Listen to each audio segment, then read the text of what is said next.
sunog ni Ulbo ganihang kadlawon sa barangay Tabunok, Dakbayan sa Talisay ug laing sunog ganihang buntag sa barangay Guadalupe, Dakbayan sa Sugbo. Madinsabang, Suginlimi. Halos way nahipo sa mga tagiya-ining dili mo menos na po kapanimay nga naugdaw sa sunog nga miulbo sa Maydan, Kulis, duol sa Tabunok Public Market sa Dakbayan sa Talisay. Pasado alauna kaganihang kadlaw na dawat ang alarma sa kabomberohan nga gipaubos sa first alarm, human ilang na kontrolar paglabay sa 5 minutos. Gingong nagsugod ang kayo sa panimay sa ginganlan ug siring, nikabat sa 50,000 pesos ang danyo sa sunog. So ato pa nang gisusi pagkakaroon. So karong oras na di kahatag sa estimated damage. Bisan may kahatag ninyo, basa gyud nagsugod.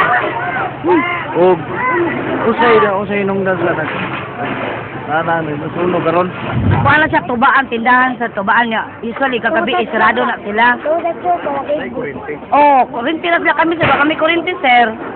Kami kurente sila rin, So, di ako nagasugod kay niingon man ang taga Mulabi nga pag restyo nila dire, ang gasugod kana pa kuno na tindahan pag sunod amuan na.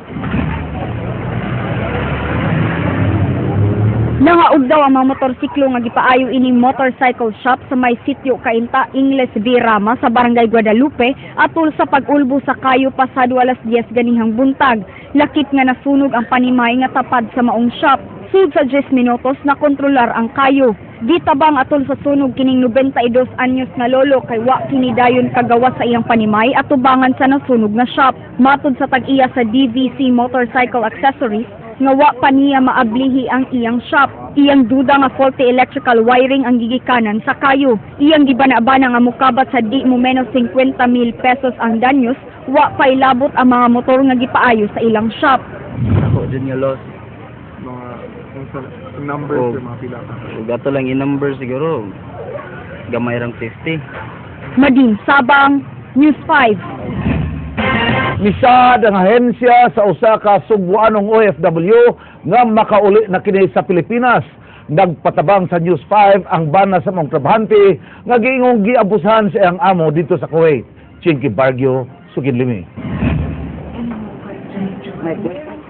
Nag-abot sa buwatan sa Philippine Overseas Employment Agency 7 ang bana sa OFW nga bidangup sa News 5 ug ang branch manager sa Al Alamia International Manpower Services. Ang maong ahensya mo'y nagpalarga kang Jelomay Kubong sa nasud sa Kuwait niadtong Setyembre sa milabay nga tuig aron mo trabaho isip domestic helper. Apan misumbong si Jelomay siyang bana nga gidagmalan siya siyang amo ug kaganiha miingon ang bana nga gipangayuan sila og 100,000 pesos kun buot ining makauli ang iyang asawa. Apan ang ahensya mimakak niini atol sa ilang komprontasi. Pagkuan ang 15. Pag dagan na mo gadako man ba? Ang ipangayo. Kay pag first 100 then karon 22. Then karon 22 di pa punan po 15. Pero galibog pud ko ma'am sa gyud ang kuan sa agency ini. Gi-act na siya, ma'am. First pag ato niya, ma'am, mismo ang tag-iya sa agency giingon na dayon siya nga ato lang pick up na imong wife kung kanang ang imuhang giingon. First pag ato na pud nga karon, wala ni sa ang letter ko, sir, unsa man jud ang imuhang reklamo? Unsa man ngano imong papauli imong wife? Apan ang POEA miingon nga sa maong sitwasyon din agrabyado ang usa ka OFW, obligasyon sa ahensya ang pagpauli niini nga luwas dinhi sa nasod. Okay, on the part of asking money, it is not your obligation kay wala man mo breach of contract. Ang imong asawa ang agreed party.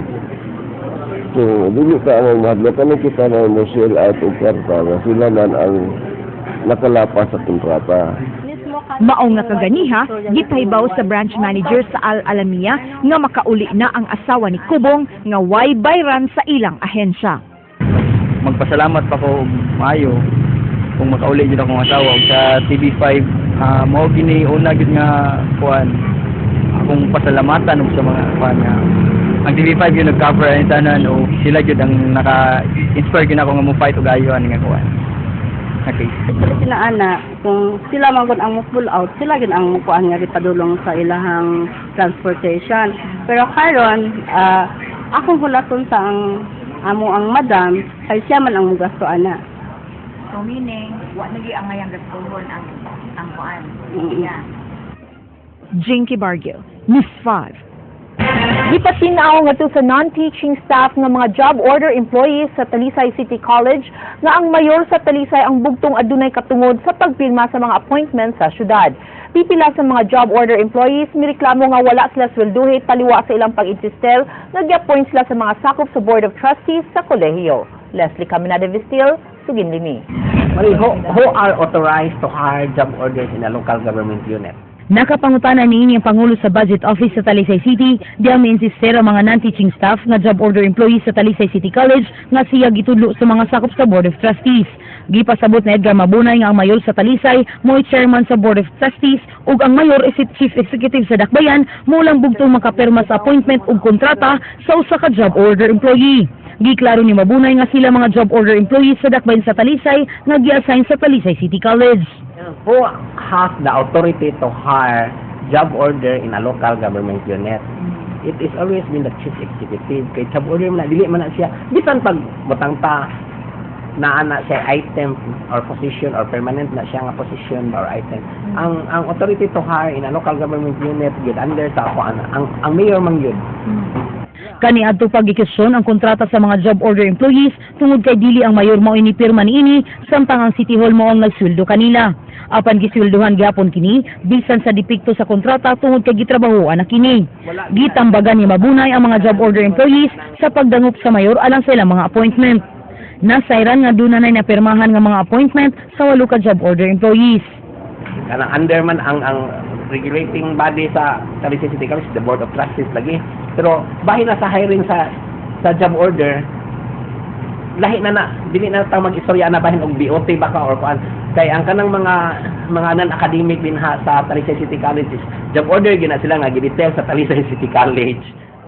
Samtang nagplano usab ang kampo ni Mayor Johnny De Los Reyes nga moduso og legal nga aksyon, human gidinay ang PR nga gipangayo sa Talisay City College OIC, Rachel Bacartos.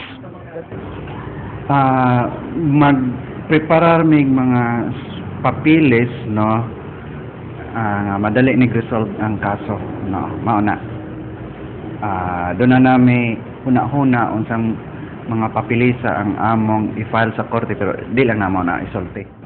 Leslie Caminada Vistil, News 5.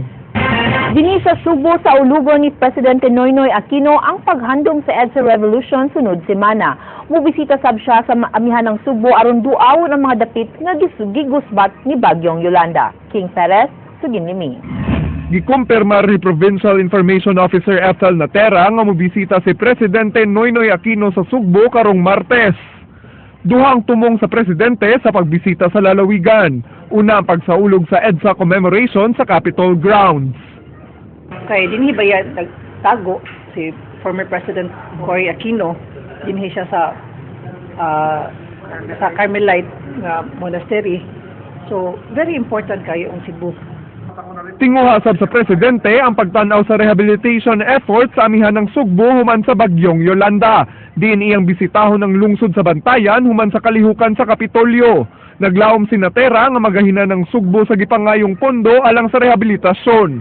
Hopefully, dili pa ko ka-preempt o doon sa inaso na huna sa Presidente. Pero hopefully, nakikoordinate na karon ng Kapitolyo sa Malacañang alang sa seguridad. King Perez, News 5.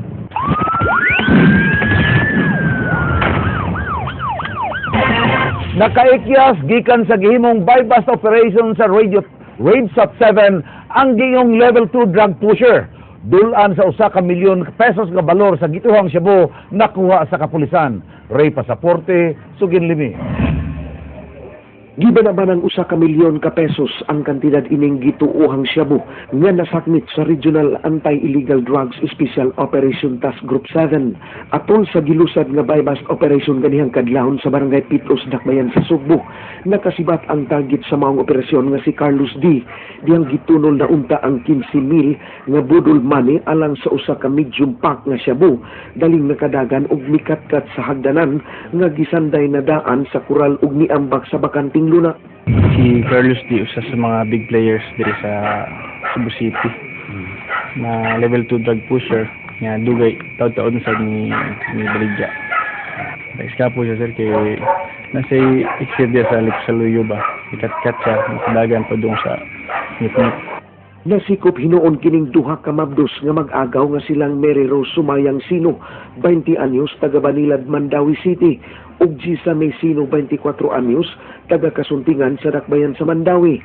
Wa apila og dakop kining 16 anyos nga caretaker sa maong Panimay. Human masuta nga wa kini kalabutan sa binuhatan sa iyang amo. May bago na kani. Mo nga negosyo. Wala ko kailan niya. Wala ko kita na niyo kailan niya. Sa mo rin gibilin din. Bag ko ano ni ka nang naramid gi-paarira sa niya. Hindi, sir. Trabaho ra ko sa dito, sir. Ha? Trabaho pa ko dito. Trabaho ra ka dito? Oo, ribata mo ko, sir. Nag-listen mo. Ikaw mo yung caretaker? Hindi, sir. Limpyo na nga ba kay kami nag-listen mo na. Nakuha kining 20 ka medium pack, duha ka large pack ug 29 ka small pack sa shabu ug kalibre 45 nga armas nga gingong gipanag-iya ni Di. Nagtuo ang wedsot nga bag-ong naabot ang maong mga shabu kay nagtibugol pa nga gisod sa salupin. Niadtong miaging tuig pagipanid-an ang kalihukan ni Di. Apan naglisod sila pagdakop ni ini kay magsigig balhin og balay. Misaksi sa maong operasyon ang mga opisyalis ug tanod sa maong barangay. More this information na nakuha na mo, nag-abang sila diri. Mahulog sila ang buak sa item ba. Reporte News 5.